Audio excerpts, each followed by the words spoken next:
Buenas tardes, amigos televidentes de su programa Soberanía Popular TV. Aquí como cada viernes felices de compartir con ustedes a través de este espacio y honrada de contar con su sintonía.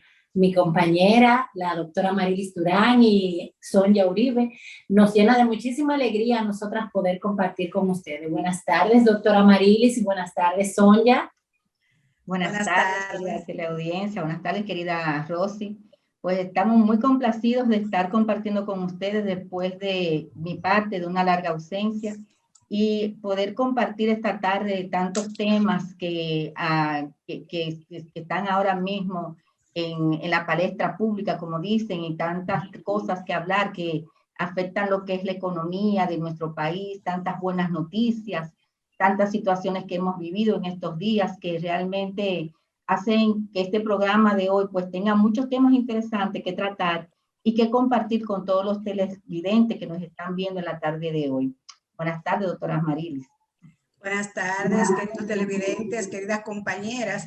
Tal como señalas, esta ha sido una semana de muchas informaciones, de muchas situaciones en nuestro país, en el orden empresarial, en el orden laboral, en todo lo que tiene que ver con el accionar, sin dejar de tomar en cuenta la triste noticia de lo que fue el magnicidio ocurrido en el vecino país de Haití, lo cual tiene a toda la comunidad internacional entristecida, sorprendida y apesumbrada por un hecho tan deleznable como ha sido esto que ha ocurrido. Pero esperamos que las autoridades puedan hacer las investigaciones del lugar y sobre todo que todo indica que gracias al Señor nuestro país no tiene nada que ver, ninguna vinculación con el hecho que lamentablemente ocurre con nuestros vecinos. Y nada, nosotros tenemos esta semana, señores, ha sido toda una revolución en el ámbito laboral, en todo lo que tiene que ver con lo que es aumento salarial, en cuanto a lo que tiene que ver con la clasificación empresarial, con todo lo que implica el accionar económico y que dependemos, no obstante esta pandemia, pues debemos seguir como país apostando a lo mejor. Y justamente el Comité Nacional de Salario pues tuvo su reunión y tomaron las decisiones que vamos a comentar ampliamente en este programa, las aristas que se desprenden de estas disposiciones, porque toda norma, como es natural, favorece a una parte y no necesariamente puede favorecer a otra, pero la economía debe seguir, el país debe seguir, la institucionalidad también debe seguir. Por otra parte, también tenemos facilidades en cuanto a plazo y extensiones de parte de la Dirección General de Impuestos Internos que también vamos a abordar para el conocimiento de todos nuestros queridos televidentes. Señores, luego de la pausa, continuamos con Soberanía Popular TV. Esperamos poder tenerle el programa que ustedes merecen como siempre.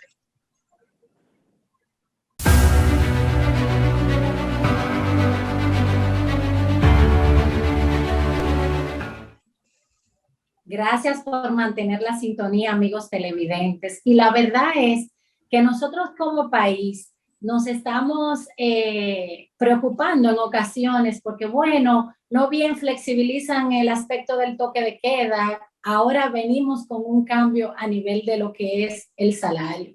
Doctora Marilis y Sonia, ustedes que saben como asesoras legales, ¿cuál es la actitud del sector empleador cuando de repente el presidente dice, mañana tengo buenas noticias para el sector trabajador? Y comienzan los empresarios a ponerse nerviosos, sobre todo los de las pequeñas o sea, las MIPYME, las pequeñas y medianas empresas, ¿qué va a pasar? ¿Qué va a anunciar? Y la verdad es que todos debemos ponernos en una misma sintonía. De verdad que como establece la resolución que en esta tarde vamos a analizar ampliamente, venimos de una situación que aún no terminamos salir de ella, pero que lamentablemente nos ha afectado a todos. Y se estaba esperando con muchas ansias el aspecto de los resultados que iban a salir de las reuniones que había tenido el Consejo Nacional de Salario con relación a lo que es la reclasificación de las empresas. Y para nosotros es muy importante poder compartir con ustedes, a pesar de que de repente hay mucha confusión en el aire. Yo como un restaurante, yo en el sector turismo, yo que soy dueño de un bar que ya llevo casi un año en estas condiciones de estar cerrado, ¿cómo me va a afectar esta clasificación de las MIPYME? Así es que, doctora Marilis Durán, nos gustaría que sigamos compartiendo con nuestros televidentes este análisis de dónde venimos nosotros a la espera de este aumento de salario. Bueno, realmente para el sector salarial, los trabajadores, esta noticia del aumento debemos verlo en dos vertientes. El alivio económico que viene a representar el ingreso para cada trabajador, que en buena lid realmente merecen mucho más. Sin embargo, en los momentos que se produce este aumento, nos cuestionamos si era el momento o no, porque el sector empresarial y sobre todo las pequeñas empresas están pasando una situación a raíz de la pandemia e incluso mucho antes de la pandemia, en la cual su producción ha bajado muchísimo. Todavía hay muchos empleados que están en condiciones que no pueden incluso recibir sus salarios y muchísimas otras dificultades. A esto se agrega la parte impositiva. Realmente anunciamos y vemos esta medida con beneplácito en principio, porque por vez primera, señores, las partes se pusieron de acuerdo de manera rápida y prácticamente a unanimidad en cuanto a lo que ha sido el anuncio de la nueva escala salarial. Y eso se traduce a un avance en la manera en que manejamos el diálogo y la realidad y las posibilidades. Sabemos que la parte empresarial que tuvo su representación en el Comité Nacional de Salarios ponderó muchas de las propuestas y se llegaron a las escalas aprobadas. Sin embargo, vemos que empresarios importantes han dicho que el aumento aprobado se fue más allá de las posibilidades. Esto significa que aunque el sector empresarial está representado en el Comité Nacional de Salario, al parecer no se pusieron de acuerdo del todo en cuanto sería el tope.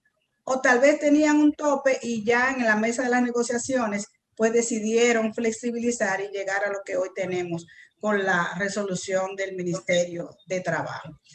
Nos gustaría, Sonia, tu perspectiva en cuanto a lo que representa esta resolución de cara a lo que es la clasificación y los topes salariales y cómo va a representar esto, vamos a decir, el incremento en cuanto a lo aprobado versus las posibilidades y realidades económicas que tenemos hoy día. Sí, estimada Marilis, realmente nosotros vimos cómo muchos empresarios, empresarios sobre todo de la pequeña y la microempresa, pues realmente han visto este aumento salarial, como bien establece, casi como una confronta con relación a su realidad económica. Pero mire, como decíamos antes de entrar al aire, hay que hacer un ejercicio. Y realmente yo no veo la situación que sea tan deplorable para la micro, la pequeña y mediana empresa. ¿Por qué? Porque esta resolución está acompañada de una reclasificación de las empresas. Antes teníamos, ¿qué se consideraba una microempresa? Una microempresa era aquella que tenía de 0 a 6 empleados. Ahora con esta nueva recalificación se considera microempresa toda aquella que tenga más de 10, que tenga de 0 a 10 empleados. Entonces, ¿qué hemos visto con esto? Que realmente la base de lo que te permite hacer una recalificación, pues prácticamente ha sido ampliada por esta resolución. ¿Qué significa esto? Que si antes, y tenemos el dato aquí, queríamos compartir con todos los televidentes, recuerden que antes una pequeña empresa tenía un salario de 10,730 pesos, pero esas microempresas era aquella que tenían de 0 a 6 empleados. Sin embargo, con esta recalificación, pueden ser que pequeñas empresas pasen a ser microempresas porque ahora se consideran microempresas todas aquellas que tienen hasta 10 empleados. Entonces, ¿cuál es el aumento de salario que le corresponderían a esa? Bueno, pues sería la diferencia entre los 10.730 pesos y ahora lo establecido en la resolución. ¿Qué conlleva esto? A que existe una expectativa por parte del trabajador, que el trabajador realmente entiende que tiene un aumento de salario o un incremento salarial, pero estamos hablando de salarios mínimos, que podrían llegar hasta de 11.500 pesos, 12.400 pesos. Pero no podemos sacar las expectativas, sacarnos de esta nueva establecimiento de salario, el hecho de que está acompañado con la recalificación empresarial. Entonces, volvemos y repetimos, va a depender. Puede ser que una mediana empresa pase a ser una pequeña empresa y que una pequeña empresa pase a ser una microempresa. Entonces, ese rango de salario mínimo es el que se va a establecer ahora. Por eso yo creo que hemos creado una alarma a nivel empresarial que no me parece que sea realmente tan contundente como lo han establecido algunos empresarios. Sí me parecería más el tema de las expectativas que se han creado los trabajadores, porque al anunciar que prácticamente en promedio hay un 24% de aumento salarial, no podemos sacar de la vista, sacar de nuestra visión, que todo eso va a depender de la recalificación empresarial que tenga cada uno de nosotros. No necesariamente el trabajador que estuvo hasta ayer en una mediana empresa, mañana continuará en esa. Puede ahora mismo, producto de esta recalificación, pasar a ser parte de una pequeña empresa y en consecuencia el aumento salarial mínimo que le correspondería es el nuevo establecido en la resolución que emitiera precisamente el Comité Nacional de Salarios. La verdad que, Sonia, tú has dado, como dicen, en la diana, en esa parte que tú has establecido. Los empleadores, lo primero que tienen es que identificar en qué categoría, en cuál categoría yo caí, y a partir de ahí comenzar a preocuparse.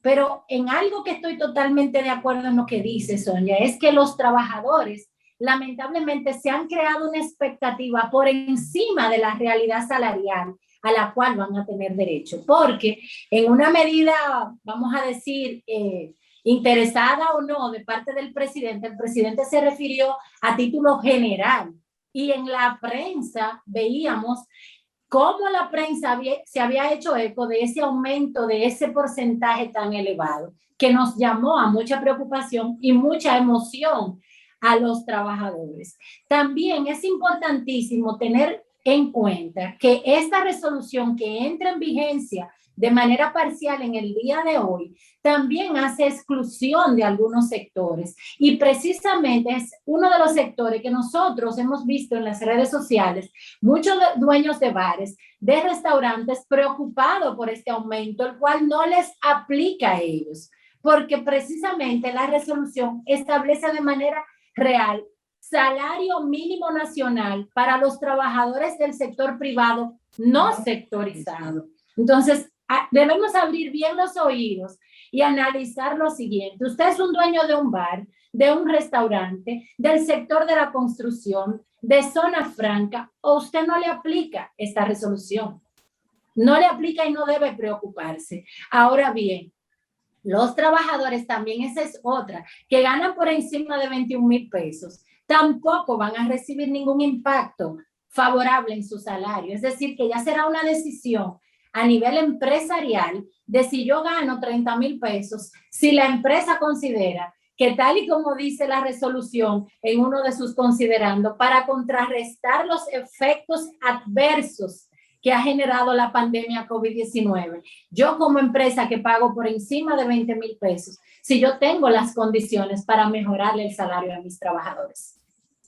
Eso es así. Y es bueno lo que tú acabas de señalar, porque también hay mucha confusión. Y sobre todo para el sector salarial, los trabajadores, este programa debe edificar para justamente también evitar conflictos por malos entendidos en cuanto a las obligaciones. Cuando usted se refiere, Rosy, a que excluye los bares y restaurantes, es porque pertenecen al sector turismo. No es porque sea bar o restaurante para que estemos edificados, porque resulta que todo el mundo ya en el día de hoy estará esperando un incremento, pero el que tiene una empresa, lo primero, como señalaba anteriormente nuestra compañera, es identificar justamente en qué categoría usted entra en estas nuevas disposiciones y sobre todo si pertenece a uno de estos tipos de sectores. Algo también interesante que señala la resolución es adelantándose a la creatividad que se da en ocasión cuando tenemos la aplicación de una norma, es la prohibición justamente de la desvinculación de trabajadores a los fines de evadir el tema del pago del salario mínimo. ¿A qué nos estamos refiriendo? Que muchas veces tenemos un determinado salario y cuando caemos en esta categoría, pues sencillamente osan desvincular, rescindir el contrato, pero siguen con el mismo trabajador. Entonces modifican las condiciones para no caer pensando que es un nuevo contrato. Y la resolución prohíbe de manera clara y precisa la desvinculación y la recontratación. Es decir, que hay que tomar en cuenta en esto que si alguien ya gana por encima de la escala, no hay obligación a reajuste. Pero si está por debajo y califica, tiene que reajustar. Y también el tema de hacer la desvinculación o la rescisión del contrato, pues para quedar igualmente el empleado trabajando en la empresa, esa situación está prohibida y por demás le puede afectar en un futuro inmediato cuando termina la relación contractual entre las partes. Así es, Marilis. Y otra parte interesantísima que también tiene la resolución, que aparte de como hemos establecido que esto es para los empleados de las empresas no sectorizadas, también en la misma resolución ellos hacen un especial aparte y hacen una mención especial a lo que son aquellos empleados o trabajadores que prestan servicios como vigilantes en las empresas de seguridad y vigilancia privada. Entonces, ellos han establecido que se fija un salario mínimo para estos empleados de 17,250 pesos también, y los mismos van a ser aplicados bajo la misma modalidad escalonada que ha establecido la resolución. También en esta resolución se hace referencia especial a los jornaderos, o sea, a las personas que trabajan por jornadas, que dicen que aquellos que hacen jornada de más de 10 horas, pues tendrán un salario mínimo fijo de 500 pesos diarios. Y por último, también se hace referencia a aquellos que son los aprendices, que estuvo en un renglón tan importante, porque eso abarca, entiendo, lo que sería prácticamente el primer empleo. Esas personas que están haciendo como practicantes en muchas empresas, pues entonces esta misma resolución establece que se va a continuar aplicando lo dispuesto en el Código de Trabajo en su artículo 257, que será para el cálculo de las horas de base de formación para estos practicantes. Entonces, a pesar de que, como hemos señalado anteriormente, existía cierta preocupación en algunos sectores, como el sector hotelero, el sector de zonas francas y el agrícola. Recordemos que son sectores que tienen un trato especial, que la imposición o la toma de decisión de sus salarios mínimos no corresponde al Comité Nacional de Salarios, entonces no forman parte de la resolución que ha sido emitida. Pero sí es bueno señalar que además de todo lo que son las pequeñas, las medianas empresas, las MIPYME y las grandes empresas, pues estos sectores han tenido un trato especial en esa resolución y se ha tomado en cuenta a los fines de poder establecer cuál es el salario mínimo que va a partir de ahora aplicarse en cada una de ellas. Algo que se me ocurre y que realmente toca sensiblemente lo que es el aspecto laboral y las cotizaciones. Doctora Rossi, a nivel de la TCS, que tenemos unas escalas que si hacemos un comparativo con lo que establece la resolución, nos gustaría escuchar como experta en materia laboral tu parecer al respecto.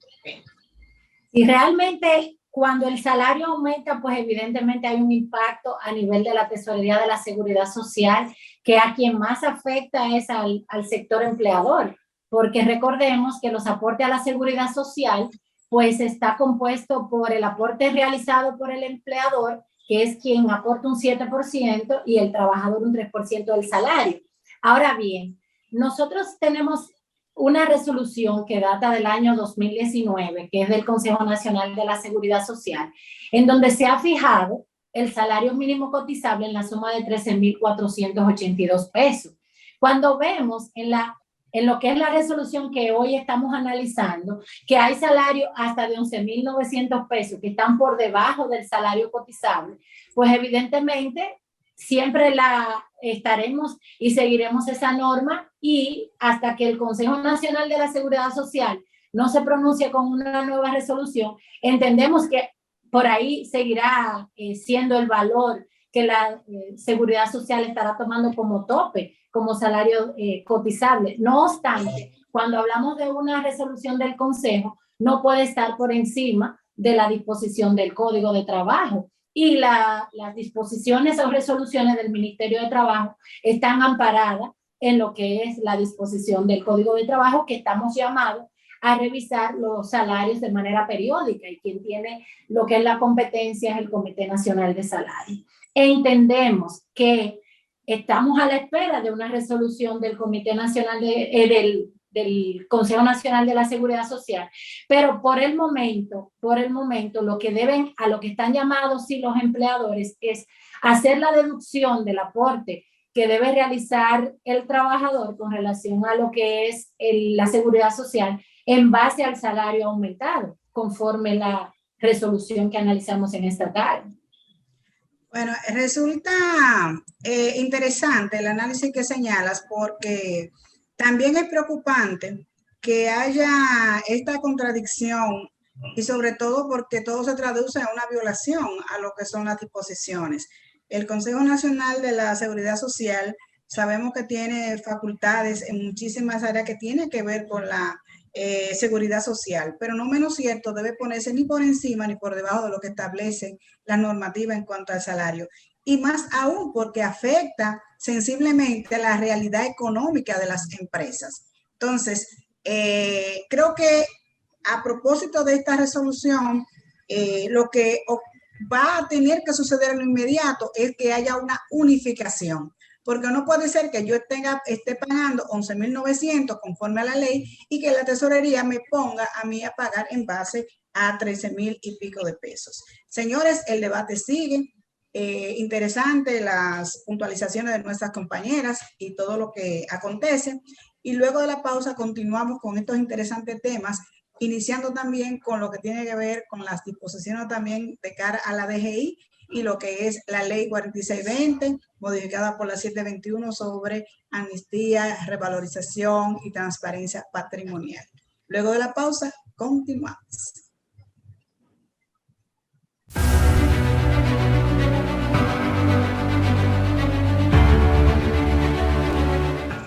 Bueno, gracias amigos de Soberanía Popular por mantenerse con nosotras en esta tarde de hoy.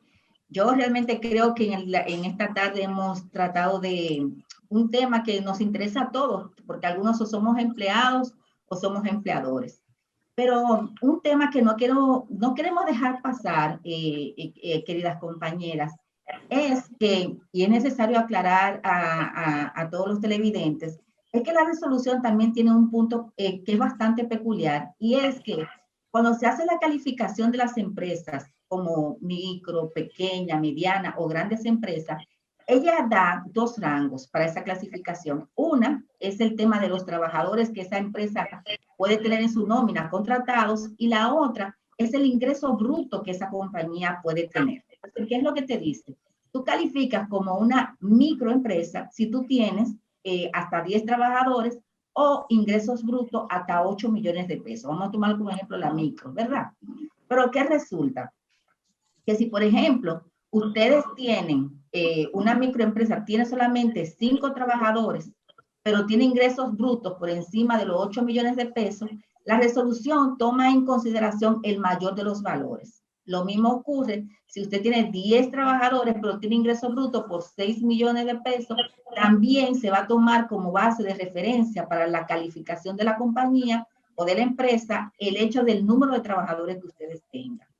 Entonces, a pesar de que existe esa dualidad, pues la resolución de manera concreta ha establecido que el mayor de los valores de una o dos de los rangos, ese es el que se va a aplicar para determinar a qué categoría usted como empresario calificará su empresa.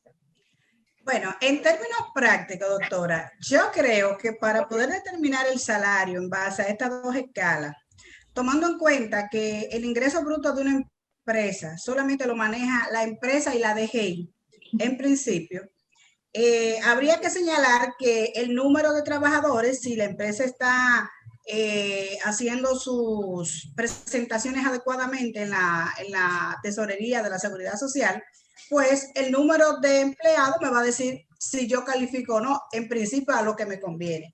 Ahora, cuando yo voy a cambiar de clasificación en base a tomar en cuenta la parte del ingreso bruto, se presenta una dificultad a nivel informativo.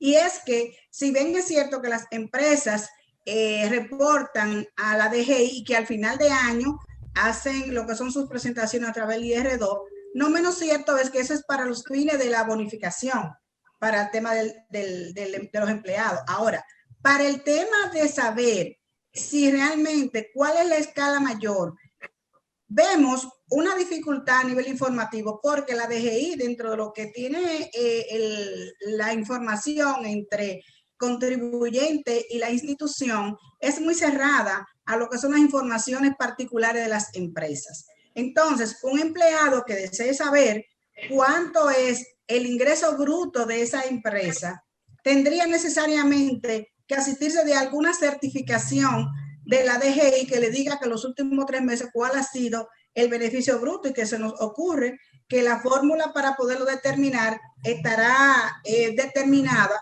en base a los ingresos que presenta la empresa en cuanto a los comprobantes fiscales que declaran los ingresos, que por vía de consecuencia serían ventas.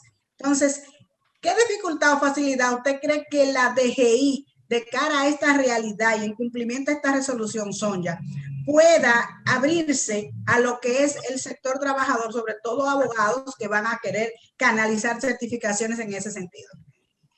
Mira, yo creo que al hacer esta clasificación que ha hecho la resolución, pues la DGI tiene que flexibilizar algunas políticas internas que tiene. Pero entiendo que asimismo, como un trabajador tiene la posibilidad de solicitar una certificación ante la DGI para saber los beneficios netos que tuvo una empresa en el ejercicio económico, también yo entiendo que sucederá lo mismo con relación a los beneficios, al ingreso bruto reportado. ¿Por qué? Porque realmente esto es un tema que, en mi opinión, tiene que ser tratado anualmente, porque yo no puedo ir cada 3 meses a tratar de saber si una empresa hizo una venta quizás millonaria en estos 3 meses. No necesariamente significa que en los próximos 2 meses ella va a tener una venta similar. Puede ser que tenga una disminución de sus operaciones económicas. Entonces, yo entiendo, y la lógica eso me indica, que esto es algo que anualmente, en virtud a la presentación que hace una empresa en la DGI de lo que son sus ingresos, para el pago del impuesto sobre la renta, donde presenta cuáles fueron sus ingresos brutos y las deducciones propias de sus operaciones económicas, pues te dará un número, y ese número es el que entiendo que deben de manejar anualmente una empresa para saber para qué clasificación cuenta, porque realmente si cada 3 meses, cada 4 meses, cada 5 meses tengo yo que hacer este movimiento, que hoy soy una micro, que mañana soy una pequeña y que pasado soy una mediana, pues entonces yo creo que también a nivel operativo crearía un caos para las compañías. Porque imagínate que esa nómina tenga que ir variando dependiendo de que si vendí mucho este mes o vendí poco. Entonces, pienso, no sé, la lógica lo que me indica es pensar que eso va a ser determinado por cada ejercicio económico de las compañías. Bueno, en principio, señores, hay eso. una parte, queridas compañeras, hay una parte que a ustedes se les está o se nos está escapando, y es el derecho que tiene el trabajador previsto en el Código de Trabajo para revisar los libros contables de la empresa. Entonces, si el trabajador no está conforme y entiende que la empresa, viéndolo desde el aspecto de las diferentes escalas que debe tomar en cuenta para fines de la clasificación, está teniendo unos beneficios brutos por encima de lo que está reportando, pues perfectamente puede pedir la intervención a esos libros contables y poder identificar si se le está pagando el salario conforme establece la ley. Lo único es, doctora, que usted sabe que hay una cosa que es la ficción y otra la realidad. En términos reales, si un empleado osare solicitar la revisión, usted sabrá lo que va a acontecer en las próximas semanas. Y no nos podemos retrotraer de esa realidad. Correcto, donde posiblemente se puedan dar desvinculaciones. Exacto, se podrían dar nuestro Código de Trabajo prevé el derecho al desahucio, que yo no tengo que justificar por qué le estoy poniendo término al contrato de trabajo. Entonces, realmente esa facultad que tiene el trabajador, de la cual tenemos conocimiento, lo que lo vemos un poco quimérico dentro de la realidad de la necesidad del empleo y sobre todo la realidad que se está viviendo post pandemia y donde hay una alta tasa, señores, de desempleo hoy día. Y las empresas, es una realidad. Si antes teníamos 5 empleados, es posible que podamos llegar a tener 3, lamentablemente, por un tema de ajuste a los costos para poder subsistir, aunque más adelante, luego de esas reducciones necesarias en todos los sentidos, pues si la empresa se recupera, pues sencillamente vuelve a contratar, porque al final tener un negocio no es tener menos empleados para ganar más, sino tener lo que tú necesitas en términos de producción y que realmente el negocio sea rentable, porque hoy día tener una empresa por tenerla ya nadie lo tiene, porque al final repercute no solamente en la empresa, sino en tu propio patrimonio como dueño de empresa.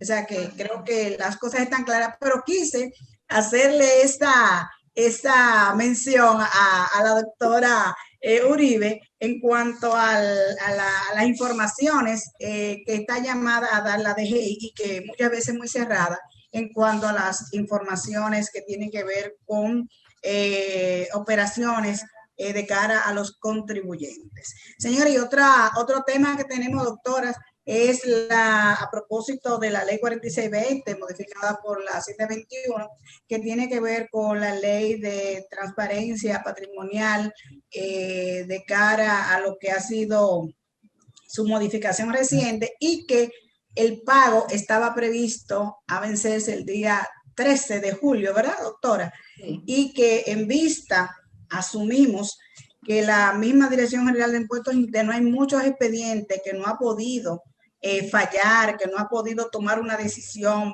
primero por la precariedad que ha presentado la situación del COVID en cuanto al número de empleados, en cuanto a la logística. No menos cierto que estas decisiones, pues a la comunidad que ha decidido acogerse a la ley de transparencia, ha sido recibida con beneplácito en vista de los plazos y los acuerdos y facilidades que podrán disponer los contribuyentes. Doctora Uribe, si nos aporta algo al respecto. Bueno, señores, ¿qué ley que ha dado trabajo esta 4620? Realmente ha sido, como usted ha dicho, objeto de modificación. Inició como una ley de transparencia, después se amplió para hacer una ley de amnistía. Se establecieron una serie de plazos que tenían que cumplirse para la cogencia de la ley de transparencia, que culminó el 18 de mayo. Y después se suponía que los plazos para pagar esas facilidades que hubiesen sido aprobadas, pues vencía justamente el pasado martes 13 de julio. Pero al principio, y por eso fue la extensión del plazo, pues no fueron el llamado de la población al haber tantas confusiones con relación precisamente a hacer una ley que permitía el lavado de activos, no lo permitía, hacer una ley que realmente te iba a perseguir, el tema de que no se aprobó la modificación del IPI para poder reducir el pago del mismo, pues muchas personas no se acogieron a la ley. Después que esto tuvo tuvo una mayor difusión y se entendió mejor el espíritu de la ley, pues muchos contribuyentes se acogieron a la misma, lo que provocó realmente un cúmulo importante de expedientes en la DGI que ha impedido que todos los expedientes que todas las solicitudes sean conocidas.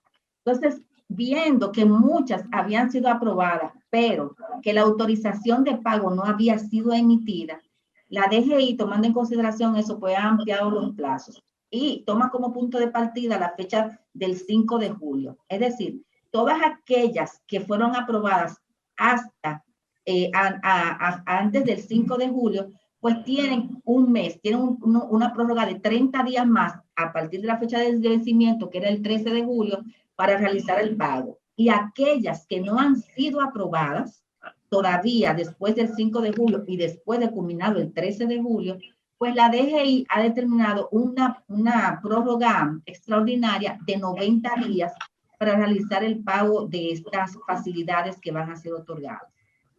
Nosotros, como abogados y que tenemos varios contribuyentes, lo que sí queremos llamar la atención y quizás motivar a todas aquellas personas que todavía tienen solicitudes pendientes ante la DGI, pues que acudan de manera inmediata al representante a los representantes locales que le corresponden, con la buena noticia de que ahora no hay que hacer cita. Usted puede acudir y agota su turno allá y no tiene que pedir una cita previa para poder usted movilizar sus expedientes. Algo también muy importante, doctora, que quiero comentar rápidamente, es algo que muchos contribuyentes tienen dudas, señores, y es con relación a aquellos que se acogieron a la amnistía fiscal y después de acogerse a ella por un motivo o por otro, o no pueden pagar, o sencillamente entienden que la amnistía no le representa ningún beneficio a su empresa. Entonces la duda es,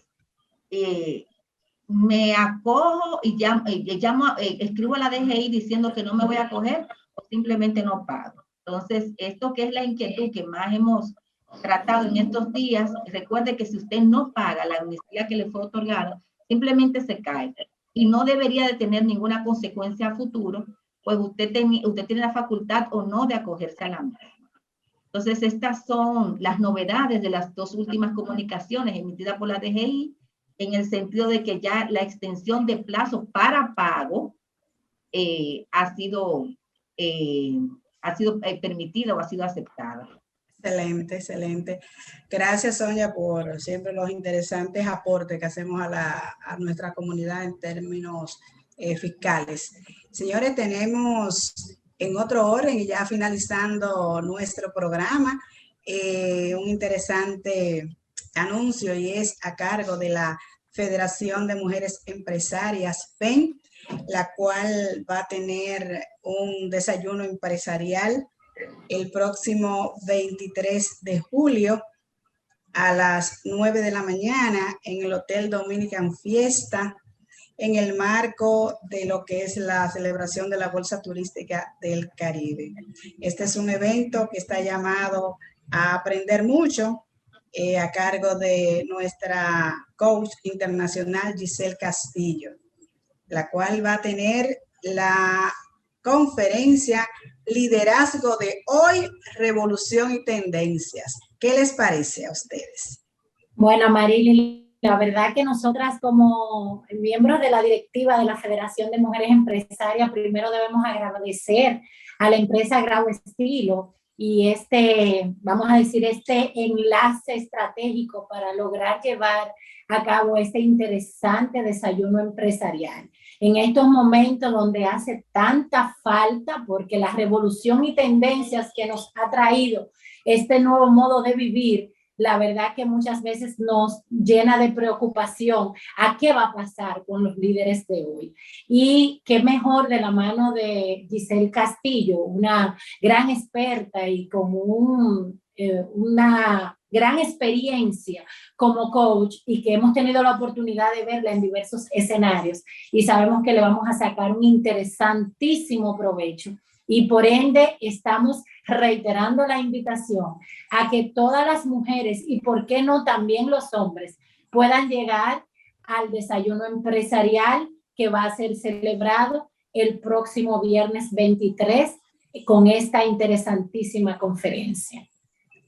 Así es, señores, estamos viviendo una nueva realidad y esta nueva realidad tiene nuevos retos, tiene nuevas formas de nosotros interactuar con nuestros empleados, con nuestros amigos, con nuestros colaboradores. Es una realidad que se está imponiendo y la verdad que esto es un aporte de la FEN con el apoyo de Grabo Estilo, que yo creo que yo motivo a todo aquel que pueda participar que lo haga, porque realmente las cosas han cambiado y los tiempos también. Tenemos que ser diferentes para poder progresar económicamente y seguir realmente teniendo una labor exitosa, no solamente económicamente, sino como seres humanos. Así que yo desde ahora me apunto, yo voy para mi curso. De verdad que invitamos a toda la comunidad que pueda darse cita al desayuno empresarial FEN en alianza estratégica con Grabo Estilo el próximo 23 de julio, 9 de la mañana, Hotel Dominican Fiesta, dentro del marco de la Bolsa Turística del Caribe.